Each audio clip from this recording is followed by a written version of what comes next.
Loneliness is no longer just a symptom of social outcasts and rolling lockdown laws. In fact, it's something many of us have felt throughout our careers. Do you remember that company where you just felt lonely? Like no one really cared if you were there. While many of us were raised to respond to situations like these and shrug it off by saying, suck it up, stop whining, just do your job. There's something other than our emotions that we need to consider when it comes to feeling alone at work. Welcome to Pure Element 5. My name's Suzanne, and today's epiphany came from realizing that loneliness is not the absence of people, it is the absence of like-minded people. And loneliness is the cause of widespread individual misery and massive social and economic cost.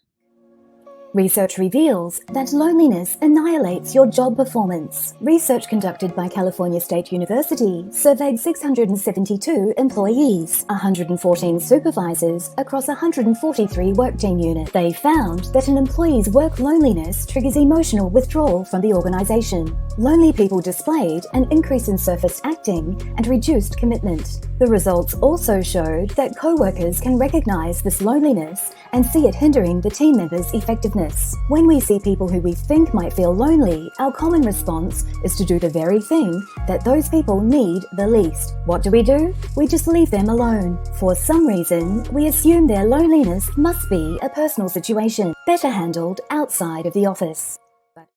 By the end of this video, you'll learn about workplace loneliness. Being alone and being lonely are two different things.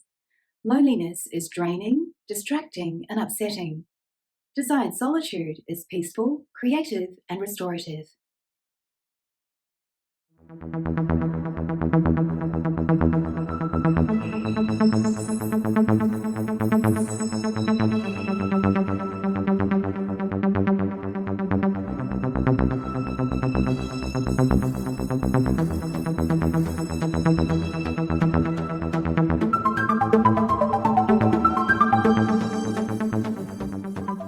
But often, we are wrong. Loneliness in the workplace is an organizational issue that needs to be addressed, both for the employee's sake and that of the organization. If you are lonely at work, what can you do?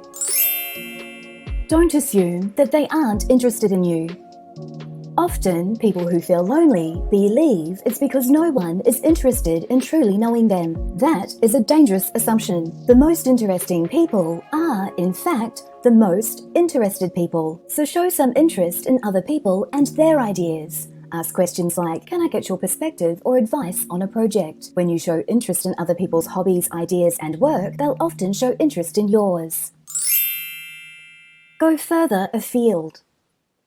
There is a possibility that the people you spend your entire day with simply want a break from thinking about their work. Step outside your inner circle and start conversations with people outside of your team. Those who might see your world through a different lens. People who don't live and work in your daily routine might find your work fascinating, as you might find theirs.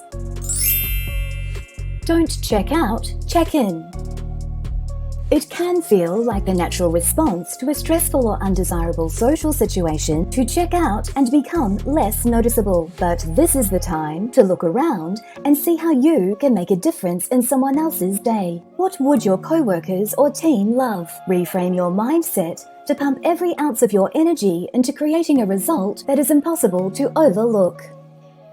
If you thought this was pure engagement, please give us a thumbs up. And if you thought it was pure poo, feel free to give us a thumbs down. It helps us create the content you want to see. The links are down below if you want to catch us on other mediums, along with a link to our website so you can download our free ebook. Until we meet again, the essence of who you truly are is pure love. Go out and connect with someone and show them the love.